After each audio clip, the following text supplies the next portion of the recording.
we've got a Tottenham update to get through, and there's one you should probably add to it. I don't know. We'll go. Okay, got it. Yeah, we're going to get into the breaking story of the day, which is regarding Kyle Walker-Peters, as Alistair Gold says that Spurs have considered a move later in the window to bring Kyle Walker-Peters back as a free agent and the club train option to help with Champions League registration headaches. Kyle Walker-Peters would be keen on a return to his boyhood club, but Tottenham are likely to focus on other key areas first this summer, which could allow other clubs to seal a deal for the defender. And I'm like thinking, like, if you really want to bring him back to the club, like, wait until the end of the window is probably not the best way to go about it, seeing as he's free to speak to any other club. Yeah, I don't understand why we would have to wait unless we think there's a way around not having to bring him back. Like, if we need to bring him back, just bring him back. Like, I don't understand why would we wait to the end of the window to do it, unless we kind of want to find a way that we don't have to. Like, I don't know what kind of way that is, but for me, it kind of seems obvious right now. He kind of needs to be brought back because we're really short on club trained, and we need numbers in fullback as well. And I can't see us signing a player to play for, unless it's a hybrid of centre back fullback. I can't see us signing a player to come in and play fullback when we're so desperate for other areas to be upgraded. Yeah. So I think Kyle Walker-Peters makes a lot of sense. I know. You know, when you compare him to our other fullbacks, he's nowhere near as good as those guys. I mean, obviously, with Champions League football, it's a bit of a problem having that kind of quality. But I think he is good enough for me to play cup games. He's good enough to play in the Premier League. I think we've seen that during his last few years. I think he is a good enough Premier League level fullback. So I think he's all right. Obviously, we know he's probably, when we're looking to compete for big things, you probably want better than him. But if it's to fill in for a season, well, potentially we get club trained players kind of through the not through the door, like trained up, should we say, with like the likes of Bergwijn, Gray and Sarr. So I think it could be just a good short-term solution. And I understand it. It's not like I'm happy about it, but I understand it. Yeah, I wouldn't say a good short-term solution. I would say maybe an okay short-term solution that kind of ticks the box. Like, if he wasn't club trained, there was no way you would be considering him coming home. So it's only because he ticks that box that we are considering it. It's not due to his qualities. And you look at it, if he was here next season, and let's say one of Porro or Udogie get injured, who'd be our first team fullback, on either side, you'd probably say Jed Spence gets the nod ahead of Kyle Walker-Peters. So Kyle Walker-Peters will just essentially be a fourth choice. So I don't expect him to play much, but it's it's an okay fullback option to have. Yeah. I don't expect him to play much, but I'm guessing there will be some Premier League games and cup games where he'll be able to play. I doubt we'll be seeing him in Champions League unless it's against really weak opposition. I doubt we'll be seeing him too much in the Champions League. But look, he is a Tottenham boy. I do welcome him back if he does make the return. Also, it's interesting you say we got to get in there quickly because other clubs are going to talk to him. And part of that report from Ali Gold was saying that Wolves are interested in having him replace Nelson Semedo, a right wing back. So when it comes to that, I think it is important to maybe get it done quickly if you want it done, because we could easily miss out on him. And he's one of these players where there's not going to be another Kyle Walker-Peters because there's not another club-trained player who we think is good enough to play for us right now. Dennis Sirkin? I don't know. Maybe. Yeah, he had a decent season. He's had a decent time of it at Sunderland, hasn't he? But look, in terms of Kyle Walker-Peters, though, where do you think his head would be at? Would he want to come to Spurs and not get many minutes, or would he want to go to Wolves and play, as a starting role? I think come to Tottenham because he's boyhood club. I know he left because he probably wasn't playing enough, so that's why we sold him and he left. And obviously he's gone on to do quite well at Southampton. But at this stage of his career, he's 28. Obviously he's got a chance to be a club playing Champions League football. Yes, on the face of it, he might not be playing much, but you never know in football. A couple of injuries and all these, or maybe he impresses, and all of a sudden he's in the team and he's literally starting for Tottenham.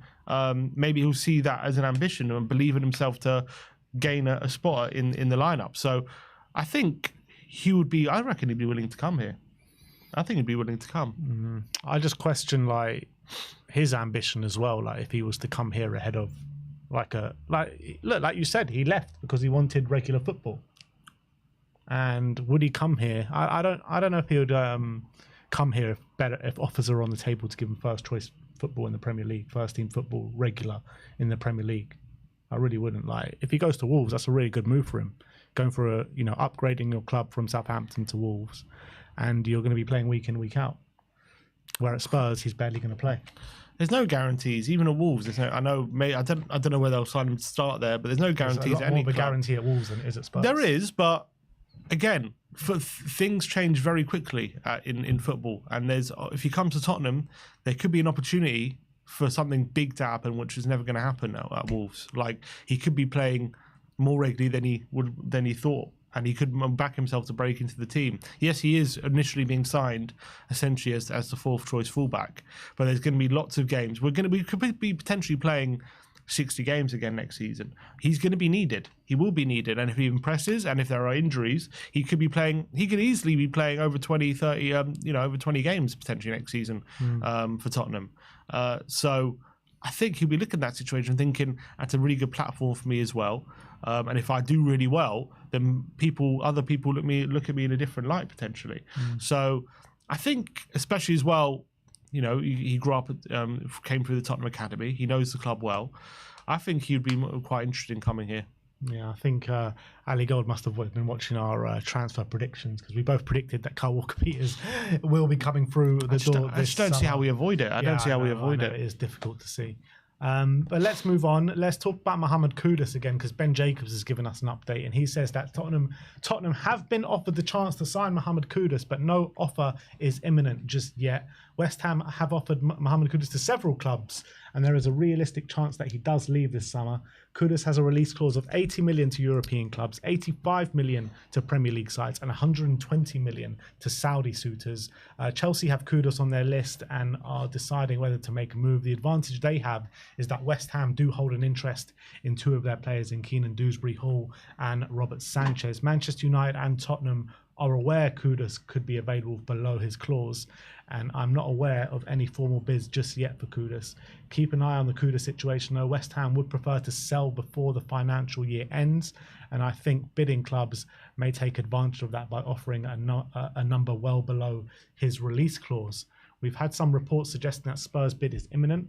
That's not quite what I've heard, but it is true Kudus has been offered to the club. The ideal situation for West Ham would be a big bid from Saudi, and there is concrete interest there, but he's not sure whether Kudus is interested in going to Saudi at this stage of his career. So interesting stuff, saying Spurs have been offered Kudus.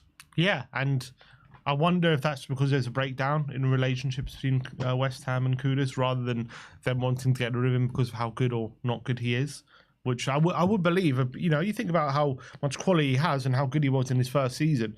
I find it hard to believe West Ham are now at a place where they really want to get rid of him. It must be because he really wants to leave. I mean, that's the feeling I get. Yeah, for sure. That's the feeling I get from how things went with him last season. And look, I don't think we're going to get anywhere near that release clause, to be honest. I don't see us paying more for him than we would for maybe an Mbeumo or a Semenyo potentially. I could see a similar price. Yeah, but I think whether West Ham accept that or not, we have to wait and see whether they'll be more willing to deal with. As you say, with Chelsea, if there's player plus cash deal, they're happy to do. Obviously, that's going to be much more in line than selling to us, because obviously it's going to be a lot of, in terms of the fan reaction, a lot of disappointment and anger if they were to sell to Tottenham rather than to any of the other clubs. So that's probably going to be taken into account for the hierarchy at West Ham. And as I said, for Kudus, I think he's a brilliant player. I know he didn't have a great season, but I think it's a player with so much, a really high ceiling. He's got such amazing qualities, and I think he'll do really well at Tottenham. But I just think that deal is probably going to be the hardest one to do, I would say, out of all the other ones he's been linked with. Yeah, I agree with that. But I mean, it is the hardest one to do, but it's probably the one I want to happen the most as well. But we'll see how that one progresses. There are a few other wingers that we are going to be speaking about today. And next up, it's going to be Antonio Nusa, as Ben Jacobs says that don't rule out a return for the old target Antonio Nusa. As we all know, Brentford and Spurs were going head-to-head in trying to sign him a few years back. Was it last year or the year before? I can't remember exactly, but he was having a medical at Brentford, and that obviously failed. So it's clear that Thomas Frank very much likes him. He's gone to Leipzig. hasn't really had too many injury problems, got on the pitch quite regularly. Maybe his goal contribution's down, but I believe that he's had a fairly good impact for that side. Yeah, obviously Leipzig themselves haven't been great, but he's, again, a player that Tottenham identified a while ago. And for one reason or another, once he failed the medical at Brentford, it seemed to kill the Tottenham interest as well. So whether he's over those problems, whether it's a problem that were the medical department being too kind of safe when he failed, I don't know the ins and outs of why he failed the medical or whatnot. But as you say, he seems to have gone to Leipzig. They didn't have any worries about the medical, and he seems to have been injury free, and he seems to have done quite well as well international level. I've seen some clips from him playing for Norway, and he's scored some really nice goals. Clearly a guy with high potential. And also Ben Jacobs is all currently saying we are still looking for a player to play on the left on top of Tell, which would be very interesting in regards to what that says about Son's future, if that's true. So is Noosa the answer? I mean, having signed Tell, you would think Tell would be the kind of young winger we have in that position. Hopefully we sign someone a bit more experienced if we're moving Sonny on. But I think Noosa's a guy who does have a lot of potential. But I don't know if we want him and Tell both on the wing. I don't know if that's the best thing. But I know he's a guy who the scouting department clearly really like, and he has a lot of really good qualities, like very fast, really good at dribbling, and I think it's improving his that shot taking ability. I saw him score some really nice goals from outside the box recently, which I don't know if he was doing before. But yeah, I'm not saying don't do it. I'd rather go for someone more experienced. Yeah. I mean, I do agree. I would rather go for someone more experienced, but if we are going to go for like a younger player, it definitely should become in the mold of someone like him who's had experience at a really good level and played quite consistently at that level as well. So he kind of falls under the category of like an experienced youngster. You know what I mean? Yeah. Next up, we're going to talk about Brian Mbeumo, Sam Tabateo, if that's how you pronounce it. Sorry if it's not. But he's a Brentford ITK, a fairly reliable one as well. And he says Brian Mbeumo does favour a move to Manchester United, and they remain front runners for now. But he is also open to a Tottenham move. And that's what I think. I don't think there's a lot of reports saying he's not interested in Tottenham. I don't believe that. I think he's probably open to it, but I just think he would rather go to Man United if they can get the deal done. But in football, it's always a very fluid situation when it comes to these kind of transfers, and especially Man United in recent windows. I know Cunha, they got it done very quickly, but other ones, they've gone in for players and just haven't been able to get a deal done or get over the line. And I know as well, with Ineos coming in, they've overpaid for players recently in previous years under the Glazers and whatever, and I think they want to stop that. They know they've in recent in seasons gone by, they've kind of been fleeced a bit from other clubs because they know that Man United have a lot of money and they can just basically add a bit of extra money on top of their price because it's Man United. For example, I know it was a while ago with the Maguire deal, I think United were very much, we're not going over like 70 million, and Leicester were like, look, if you don't bid 80, we're not selling him. And their price was 70, and they ended up paying the extra 10 million to get it over the line. And in obviously, end of the day, it wasn't a great deal. They shouldn't really have paid that much. And so I know there's reports saying that United are now having a price and don't want to go over it in terms of the price they value a player. So if that's the case with Mbeumo, maybe there is a case they won't get the deal done, but look, we'll have to wait and see. We'll have to wait and see if there's any manoeuvring with Brentford. If Tottenham are even willing to meet the price that Brentford have put on him as well is another question. If it's too much for United, is it going to be too much for us? So I think there's a lot of moving parts. But I think if United pull out, I think there's a very good chance we'll get him. Yeah, I just got a feeling that this is just going to rumble on for some time. We have heard that Manchester United and Brentford are locked in negotiations. Haven't really heard that of Spurs. I feel like Spurs are just waiting for these negotiations to break down or just to go ahead to make their move, really. Next up, a new player to add into the hat, and he goes by the name of Timothy Weah of Juventus. Sebastian Dennis says that 4 clubs are targeting Timothy Weah, the USA international from Juventus. Everton, Tottenham have made inquiries, as have 2 clubs whose names have not been disclosed. Yeah, I'm not sure about this one. Very versatile player, can play right wing, right back, left back. Stinks of agent talk to me. Yeah, potentially. Because he was one who was very highly thought of maybe 3 years ago. Yeah. He was, I think when he was at Lille, he was doing quite well. Wasn't like tearing up. He was doing quite well and it was quite impressive.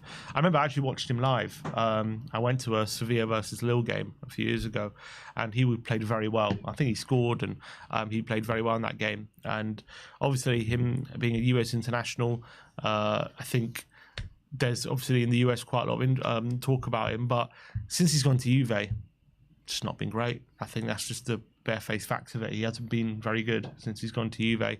Struggled to get in the team. Struggled to really make an impact when he's been in the team. Yeah, I don't know.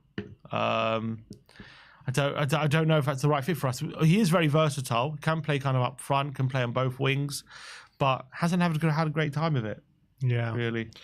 Yeah, I'm just seeing like he did have a big stretch of the season where he was starting pretty much every game for Juve. Obviously, he did have quite a few sub appearances. 30 games for Juventus last season, 5 goals, 2 assists, which was obviously better than the season before, which was 30 games, 0 goals and 1 assist.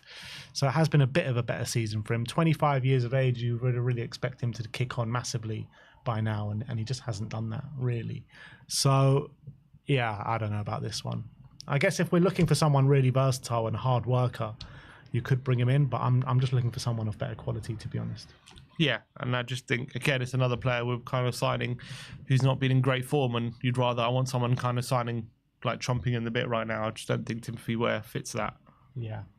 Another player that we're going to speak about as a new player to the list is Morten Frendrup. As Ben Jacobs says that, Genoa's 17 million rated Morten Frendrup has been discussed as a target. Frendrup represented Genoa 35 times last season, and it was a standout year for him, and his stamina, tenacity and composure are the key attributes that he does have. Great. That's good. I'm hoping he has more to his game than that. I don't know anything about this guy. I'm looking at him now. Seems to be a defensive midfielder. Good defensive numbers, not great other numbers, to be honest. But is that because of the team he plays for? But yeah, I don't see anything. I don't know. I don't see much in the data to suggest this guy's going to be a star in the making for us. But look, he is still quite young. Well, he's 24. He's not that young. But look, he's Danish. Maybe they know more about him than we do. But yeah, I don't know. It doesn't seem to be the kind of signing that's going to convince me that it's an ambitious signing. And last but not least, Spurs have been linked with Malik Fofana of Lyon, as Julian Laurent says that Tottenham, Chelsea, Newcastle, Everton, Fulham and Brighton all keen to bring on the Lyon winger. A fee between 40 to 45 million pounds has been quoted. The player would like to stay for another season, but Lyon need to balance the books, and that could lead to a big departure this summer. Do you know much about Malik Fofana? I know he's because I watched Lyon a few times in the Europa League. I know he's a winger. Quite a young winger who's left-footed but also plays on the left. So he's one of these players who likes to play on the outside. I think he's done quite well for Lyon, but again, we're signing another young winger to compete with Tell. I don't know if actually like the answer having two kind of untested, all kind of wingers who are developing right now. I'd rather have someone who's a bit more established, but yeah. Again, as well, Frank usually likes to have his wingers be inverted, and he's usually played left wing on the left. So is that something he's going to have to learn, or is that something Frank just believes he'd be a natural out if he moves over to the right, if that's what he wants? Or is he looking for a left winger, left footer who can play on the left? Maybe he's looking for that, but yeah, it doesn't scream like something that we should be doing or that we'd want to do. I don't know. He wasn't exactly an out-and-out starter for Lyon last season. Only 16 starts in the league. Ended up scoring... 8 goals? No. Ended up scoring 3 goals and 2 assists in the French league last year. So, but he's probably a good talent. And when you see the clubs that are interested in him in the terms of like Chelsea, Newcastle, and Brighton rarely get these kind of signings wrong. You probably think he's got a good future ahead of him. But yeah, I'm the same as you. Like, we need kind of players ready-made to come in next season and do a job. So that is that for the Tottenham update. Let us know your thoughts in the comment section below of any of the players that we have spoken about today.